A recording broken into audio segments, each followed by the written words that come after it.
Things are going to be getting very crazy soon within the Bitcoin price, if they haven't already been crazy already as it is. That's my prediction. All bets trades within the like, within each his own risk and their own reward. Today's date is the 2nd day of January 2020. My name is Derek. Okay. Yeah, things are going to really pick up. I don't know if I want to go, oh, warning, this yada yada is going to happen. No. I'm like, well, because I don't know what it's going to be. It just seems to me because of, it's going to ultimately lead to the 4-hour term time frame. What just happened there on this period is telling me, yeah, it's ready to go. $32,338 as at 11:10 a.m. Eastern time, -5 UTC, January the 2nd. Nicely, but barely, also above the 18 average of highs. Noticeably extended above the 18 average, but albeit barely. And that's on the monthly. Weekly time frame.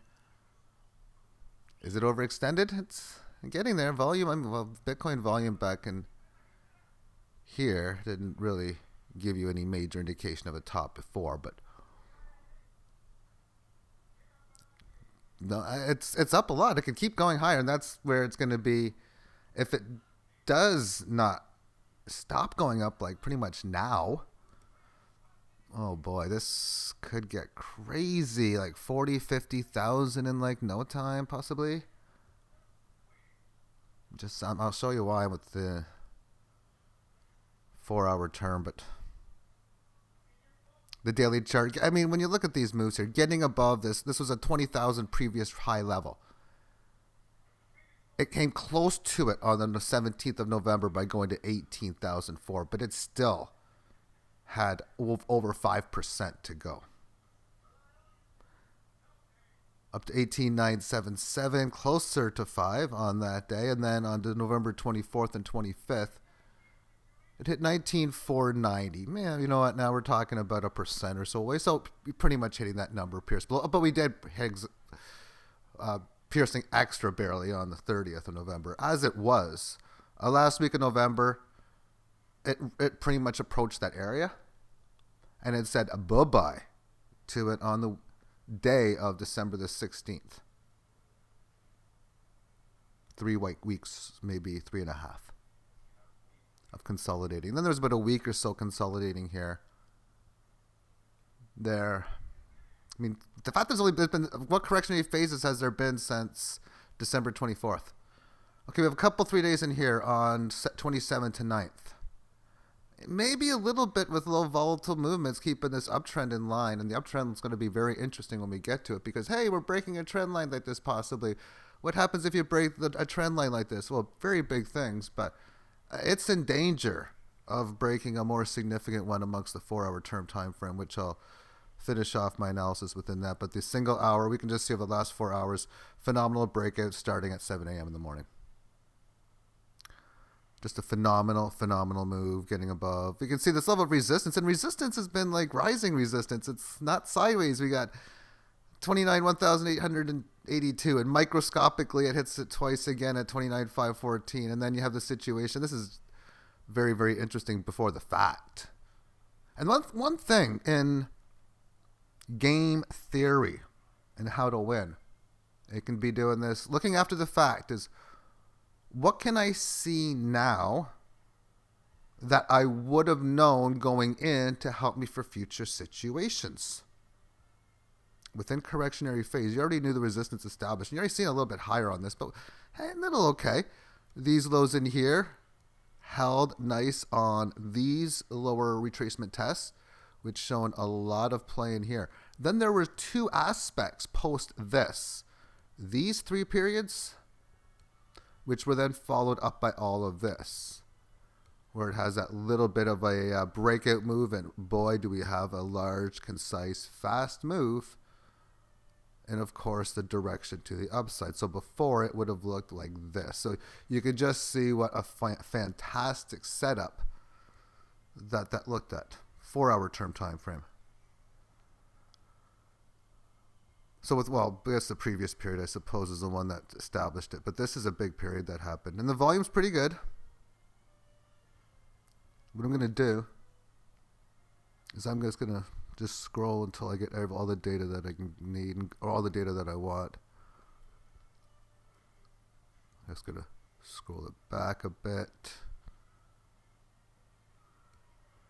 And maybe go like this, because this is a trend line of this high, this high, this high, and this high that I want to focus on. Going to do a print screen. I have pushed print screen on my keyboard. I can now push paste in a program like MS Paint. I will use MS Paint. And there we have it. This is the price action. So I'm going to draw a trend line.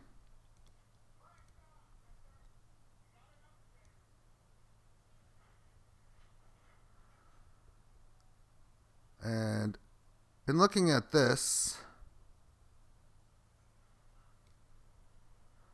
is this the absolute highest rate of ascent I can get? I want to hit as many of these key pieces as I can. And you can see that's about as high as it's going to go. I'm going to push the zoom button. Wow, did that zoom it in fast?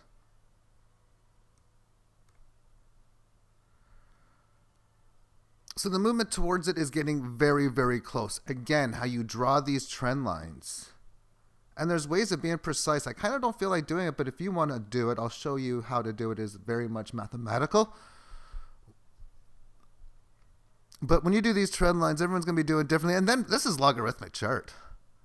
What is it? Something like, I don't know, 20% if that. And that's pretty high compared to what it used to be. It uses a log scale over a linear scale.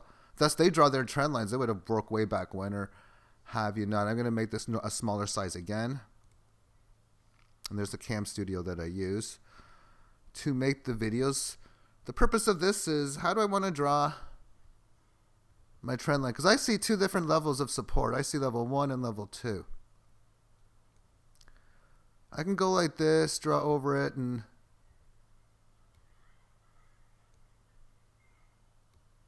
I still don't like the exact.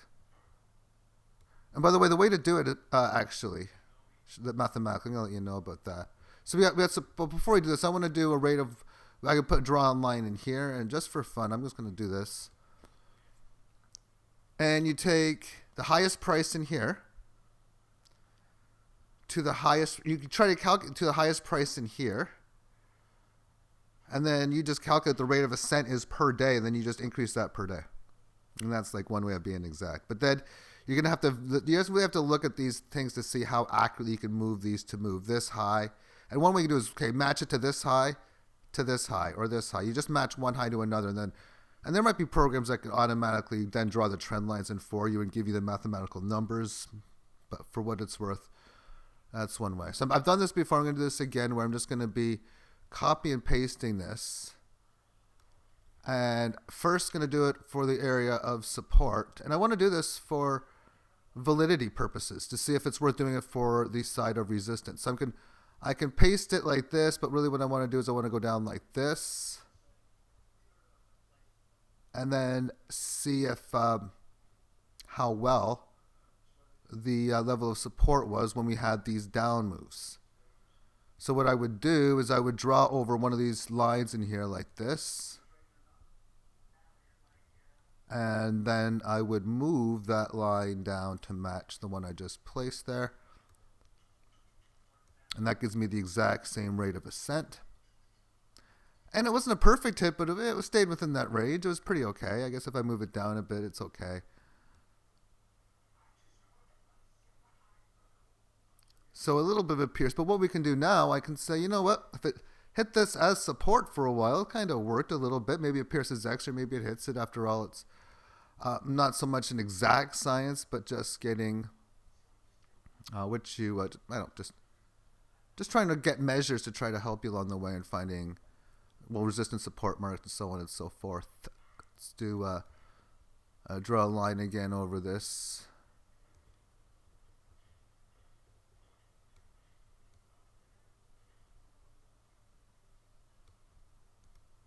So in the general area, if it breaks this point in here, it's probably going to make a concise move to this line. Very likely to do so. Now, it can easily pierce above and not hold. That's something you also got to keep in mind as well, too. But the reason, I wouldn't be surprised, one way or another, we're going to hit one of the next lines. One way or another. It's either going to be this one or this one. And it's going to be relatively soon. Either way, that's why I'm expecting a big move, meaning we give back pretty much all of these gains. And I guess when I say that, I'm looking at this. I mean, the market can easily have a situation where it can just do a sideways run in here to meet these areas, and then it takes a decent run just to get back to here again. So there's just so many different ways I really got to look at that. So I'm not going to title it, as I said, the way that I did, but you still got to realize that the market is up so much that a down move, when it's going to happen, when, not if, when, is going to be a decent size amount that it gives back.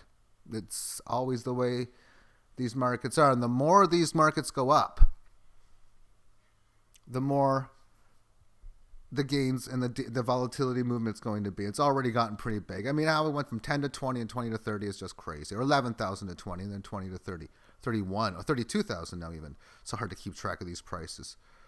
But it's obviously been going to the upside. So as far as this price is concerned, where is this price and how could you easily calculate without doing any of these lines? Well, I can see this around 37,000 on this point right now. As it stands, and it's rising, so even here it's like probably 38, 39, 40, and that's in itself, that would be another 30% move. And if it takes, it gives you to another potential level of significant resistance is all it is. And I don't know how much more institutional buying and things like that are getting into, because a lot of different like exchange type situations need to have Bitcoin, so they have to buy it. And that's what's going to be interesting with other coins like Bitcoin Cash, LITECOIN, and so many others that are going to be needed in the same aspect as well, where you could see some sick rallies because the markets are less liquid as far as the bid-ask orders are concerned compared to that of Bitcoin. So that is the trend line analysis. So the mathematical way of calculating this is, what's the differential of the two lines? So you take the trend line high and maybe divide it by the trend line low. You take that number, you multiply by this number, and then that's what the answer is. That's one way of doing it. And back to the normal charts and the very short term 5-minute term time frame. Bitcoin's at all-time highs as I'm doing this, 32,400. It's never been high. Oh, actually, I was going to say it's never been higher, but it's 408 now. Oh, now it's 410. All-time highs. Not anymore. We're at 1 second lows. Nope, all-time highs. 440. Nope, 1 second lows. All-time highs. I mean, what's the whole point of doing this? You just another way of saying that the market is in a ferocious bull market. Where do I see any evidence?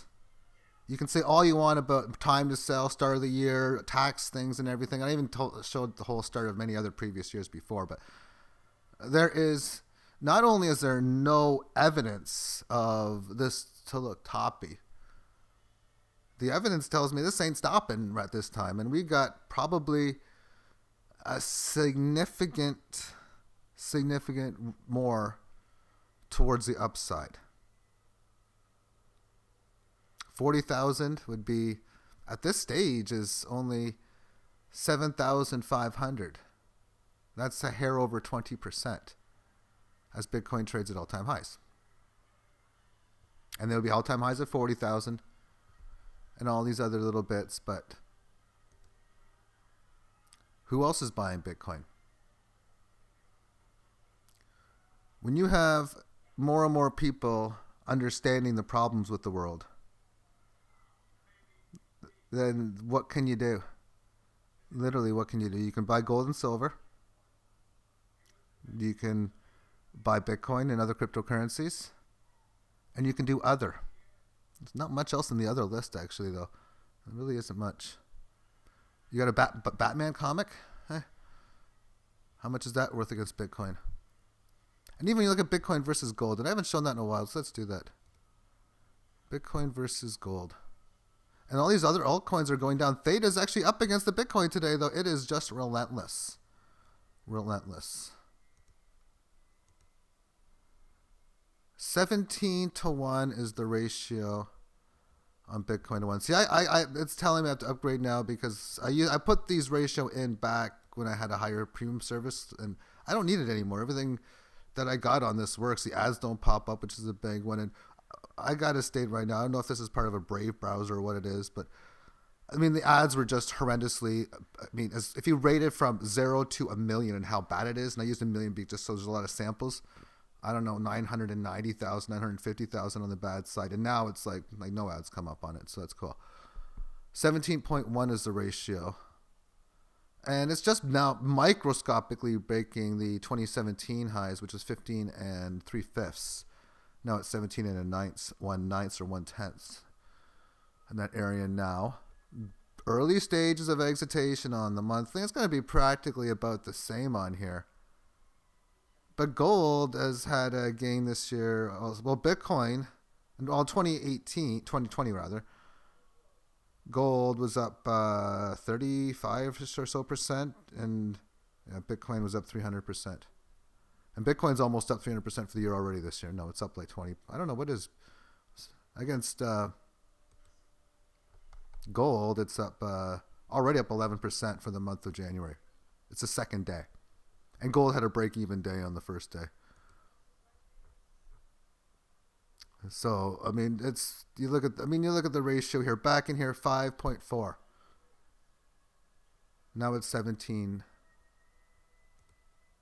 And just a lot of, sick. Even back in the day, 0.2. So you needed 5 ounces of gold to buy a Bitcoin.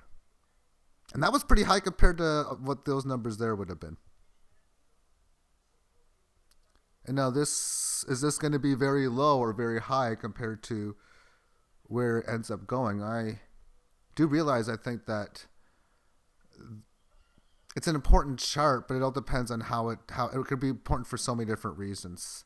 But for a lot of people, I think a chart like this could be important, especially as we move on and you realize, the dollar, and then maybe there is a true fiat economic dollar monetary collapse. And then, as I've been stating with many charts, what's the final price of something? We don't trade gold, and we don't trade video game systems against that German currency that collapsed almost but not quite a century ago, or about a century ago. I can't remember when. It was 1930s? I can't remember, even though I got a couple of them.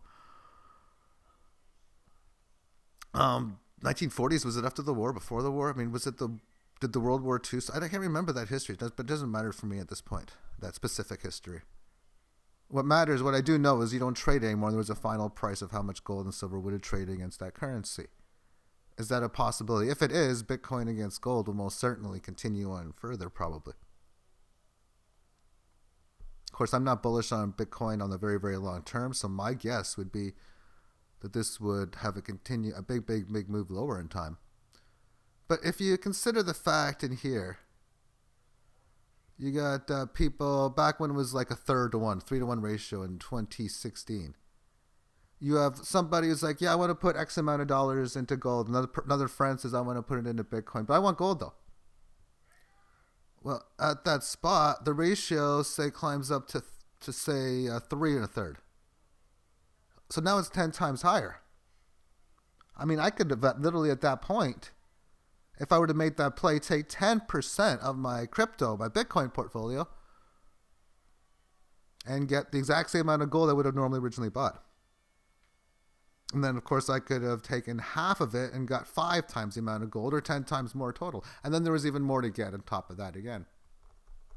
Same thing back. It could have been just a recent decision in here when gold doing all of its great little fun stuff. It's even say back in here when gold was breaking out. And everyone buys on the up move. So back in March, and I can't say that because gold was going down as well too. But even back in here when it's like under 4-to-1. I want to buy gold and I want to buy Bitcoin. So one person buys Bitcoin in the hopes of buying gold later. They ended up, one person got 1 Bitcoin, one got 4 ounces of gold, and now I could get 17 if I want to at this stage. And then you get to the point on Bitcoin where you could have done the flip point of turning gold into Bitcoin, Bitcoin into gold, back and forth, sell high, buy low, all those different things that can come into place, because there could have been a lot of people up here that would be like, with the price to sell their gold. This is where you'd be selling your Bitcoin to buy gold. And here, that's just how many people would have sold, say, gold to buy Bitcoin. Some would have, and then maybe they buy their gold back, just different ways. I don't know. Going to finish off this video now. I'm lost my train of thought, because I thought there was another aspect that I wanted to go over in this particular video. I want to talk about ratio trading as well, but not in this particular video. It's just a wild chart.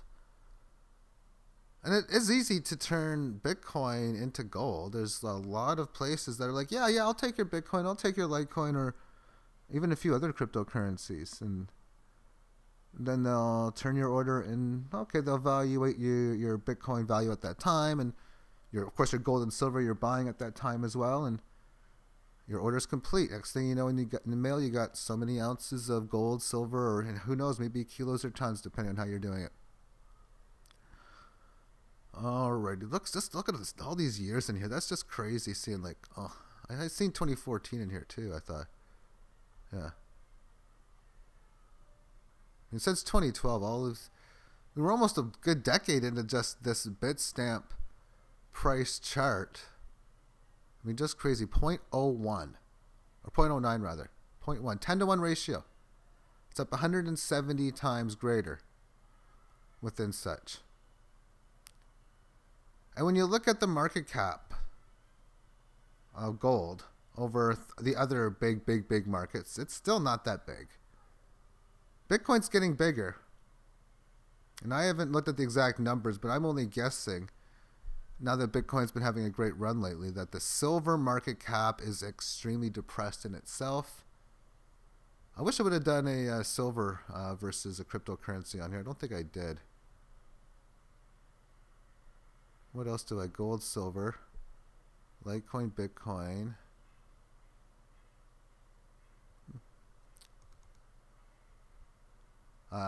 Palladium's, I think, gonna have interesting periods of two as well. That's just like whatever. And silver, what do we got for silver? We have $26.40. Theta, that's what I was going to talk about. Yeah, I was trying to think this is a cryptocurrency video. We're going to do a silver video soon, but I'm kind of like, I don't need to do it until a few days or something happens, and that's pretty much how it's going to go. So let's take a look at Theta. $2.28. Okay, and it's just been going up. I gotta think this thing's going into the threes, and I thought $1.70. Well, I knew $1.75 was potential resistance, and it still can be when we're talking long-term level. Still seeing no evidence of a top. Buyers in full control of the market. Volume is not, unless I'm starting to see something picking up right now. And the weekly volume, this is, what day is it? Saturday, so we're got one more day to go. It could still pick up, unless something happens here in the last few hours. And it's not happening. We had like some matching volume from these days, but I mean, this volume here is like, what, pretty much in this ballpark area volume, and it's much lower than the breakout volume or the toppy volume of May. No, the toppy volume is going to beat this toppy volume, I would think. And if it doesn't, I think that's a very good bullish sign in the sense of for short-term movements. But I guess that would say not a top then. But I mean, the move in here, this volume, yeah, we got to at least, I think, test somewhere in that area, I think. Maybe a little below, matching or above that number of volume for this move, toppy move. And I think, and again, when we get to the next point of like 3, I'm a little iffy on it, but only not as iffy. I'm definitely not going to call it weak resistance by any means. It's between a neutral to strong resistance. I would have to think $8 would be extreme strong resistance if it doesn't. That would be the next level. Breaking 3-ish or so is what I've been. I wish I would write down and save some of my formulas and numbers that I've done. I think I got one of them that I still got saved. Let me see. And even these numbers don't even help me out too much. because these are just some numbers. And they're at basically $1.61, which basically would say $1.75 with Pierce Extra. So I do have this 232 number looking, followed by 335. I'm just playing around with a whole bunch of different numbers. The ones I remember do... oh man, let me just try to figure out we can get a Fibonacci upside number. It most certainly isn't easy. I mean, I guess all I can do is this high to this low and hope for the best. 59 cents and 3.5 and hope for the best.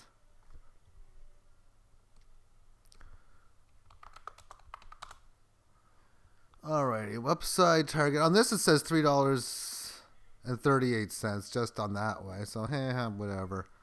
I mean, a lot of the ways, maybe this is one of the ways I did it before. Oh, geez, it seems like if I try to find next key things, I haven't found much in the twos. The one I've showed you is the only one I think I have found. But that would be in it. Now, another way of doing it is, I guess we could try to maybe play around with the Theta against the Bitcoin. And I'll go over my strategy. I guess there's not much else I can do.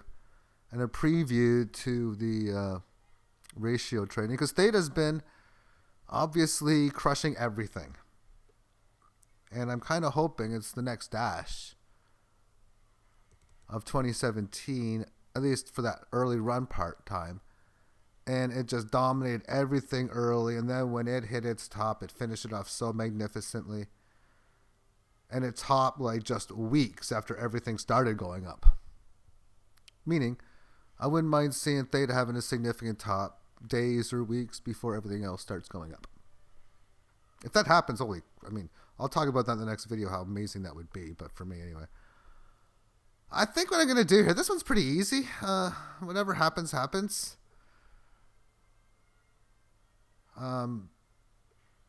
I still got to go high divided by that 60. Let's do 63.50 and 21.50 for now. Which gives me a 38.2 at 32.50. So I can go 63.50 and 32.50 because I want what a 61.8 retracement would be. So 63.50, 32.50. Gives me an up target of, that was only $1. Okay, let's do the calculator. Let's see what happens if we go, that's pretty much 2x. So let's do 2 to the power of 2.618 multiply 32.5 or 32.5 cents anyway. What does this give us? $2. Well, resistance level at 2, so maybe. What else can we do? Well, no, this is Satoshi. This isn't $1. That's 20,000 then, isn't it? No, that's... What did I do the low by? What's the low? The low is 32.50. Let me just... trying to read these numbers in a bigger font screen for me. I'm trying to remember. You can't even see what I'm reading. What did I... 2 to the power of 2.618 is 6. Multiply 0.32. Okay. We're actually multiplying... Yeah, 0.32, which would give us 19,600 Satoshi.